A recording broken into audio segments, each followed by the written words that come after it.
ঠিক আছে, একটা মজার ইনসিডেন্ট বলি তাহলে খুব ভালো হবে। বন্ধুর বাবা নতুন স্কুটার কিনেছে, তখন সেই ওই চেতক টেতক ওগুলো ছিল।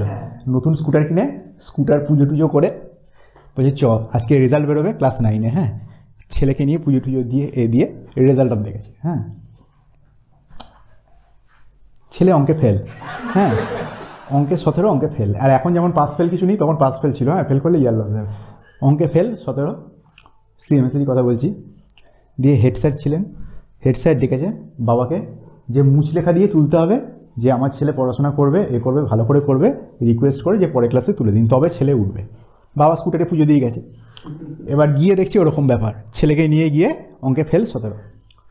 দিয়ে কৌশিক সাইডে, আমি তো সাইডে তখন ছিলাম, এই কৌশিক কত পেয়েছিস?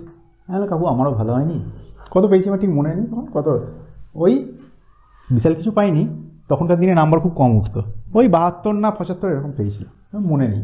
হ্যাঁ, নাম্বার খুব কম উঠতো 100-তে, আমি বলেছি 72 না 74 এরকম পেয়েছি।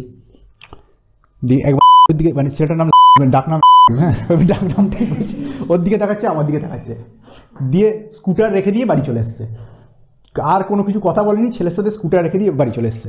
এবার আমাকে বলছে কৌশিক তুই নাম্বারটা কেন বললি, তুই নিজের নাম্বারটা তুই কেন বললি? আমি বলছি আমি বুঝতে পারিনি যে তুই ফেল করেছিস, কী করে বুঝবো বল, তার আগে আমি জানতাম না যে ফেল করেছে, আমি তাহলে বলতাম না, আমি কমিয়ে বলতাম। আমি বলছি আমি বুঝতে পারিনি ভাই, আমি তাহলে বলতাম কেন? আচ্ছা আমি এবার কী করে বাড়ি যাবো?